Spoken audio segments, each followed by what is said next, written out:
أشهد أن لا إله إلا الله.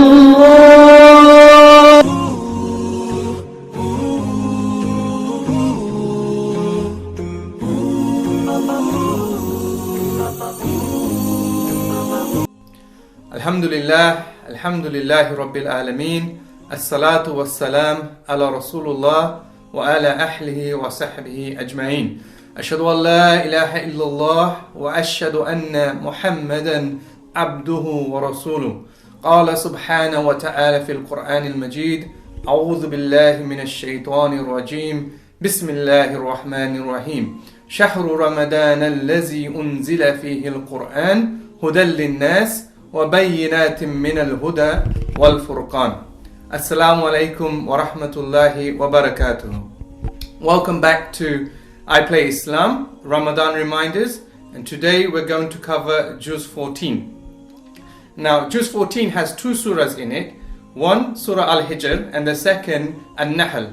Now, as you probably know, it's within 5 minutes, it's impossible for us to cover all of those surahs. So what I've done is I've selected a few ayahs from Surah Al-Hijr. So if we go to Surah Al-Hijr from verse 28 onwards, Allah subhanahu wa ta'ala tells us about the creation of Adam alayhi salam. And He tells us how He asked the angels, including Iblis, to bow down to Adam alayhi salam. And as we all know, what did Iblis do? He refused to bow. And he refused to bow out of his own pride and arrogance.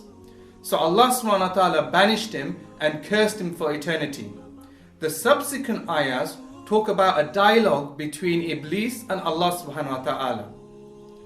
In verse 36, Iblis asks Allah subhanahu wa ta'ala, "O my Lord, grant me respite until the day of judgment." And in the following verse, Allah subhanahu wa ta'ala grants Iblis his request, the respite. Now what's important for us to note here is, why did Iblis ask for respite and not forgiveness? And the best way to answer this is to look at the Quran, because Iblis himself explains why he asked for respite. In verse 39, Iblis says, قَالَ رَبِّ بِمَا أَغْوَيْتَنِي لَأُزَيِّنَنَّ لَهُمْ فِي الْأَرْضِ وَلَا أُغْوِيَنَّهُمْ أَجْمَعِينَ. Allah subhanahu wa ta'ala is telling us that this is what Iblis says.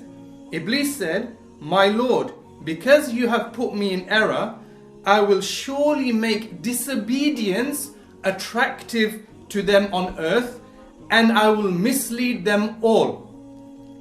Subhanallah. Look at the arrogance of Iblis. Rather than asking for forgiveness, he is challenging Allah subhanahu wa ta'ala that He will misguide us all, and He will make the disobedience of Allah subhanahu wa ta'ala attractive to us. There's two things we should take from this. One, disobedience of Allah has serious consequences. For Iblis, it meant that he was eternally cursed. For us, we still have time. If we are involved in anything haram, we need to stop, and we need to make tawbah for this. And two, Iblis, he wants us to disobey Allah subhanahu wa ta'ala by making disobedience attractive and easy. What do I mean by that? So for some of us, we find it's easy for us to lie. It's easy for us to do the wrong thing. It's easy for us to go out with girls or boys. These things, Iblis has made easy for us. And this is what he wants to do, so that we disobey Allah subhanahu wa ta'ala. So with this, we have two choices. We can obey the commands of Allah subhanahu wa ta'ala, or we can follow the path of Iblis, which leads to the disobedience of Allah subhanahu wa ta'ala. And the choice is ours. And wallahi, in this blessed month of Ramadan, Allah has made it really easy for us. Because in a hadith narrated by Abu Huraira, that the Prophet sallallahu alaihi wasallam said that when the month of Ramadan comes, the gates of paradise are open, and the gates of hell are closed, and the shayateen, the devils, are chained. Subhanallah. What more can Allah subhanahu wa ta'ala do to help us, brothers and sisters? The question is, what are we doing for Allah subhanahu wa ta'ala? What are we doing to spread His deen? What are we doing to refer back to His kitab, Al-Quran, for our guidance? What are we doing for our brothers and sisters who are being oppressed by the zalim rulers? That's the question that we need to answer. And that's the question that we will have to answer on Yawmul Qiyamah when we stand in front of our Creator. On that day, we cannot use Iblis as an excuse for the wrong answers, because Iblis has already got his answers. He's already got his defense. On that day, Allah subhanahu wa ta'ala tells us in Surah Ibrahim verse 22, Iblis will say, I had no authority over you except that I invited you and you responded to me.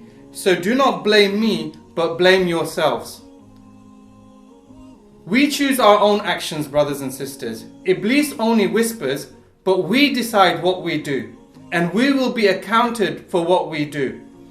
May Allah subhanahu wa ta'ala protect us from the influences of Iblis, from the influences of Shaitan, and may He allow us to fulfill all His commands. Ameen. Wassalamu alaikum wa rahmatullahi wa barakatuhu.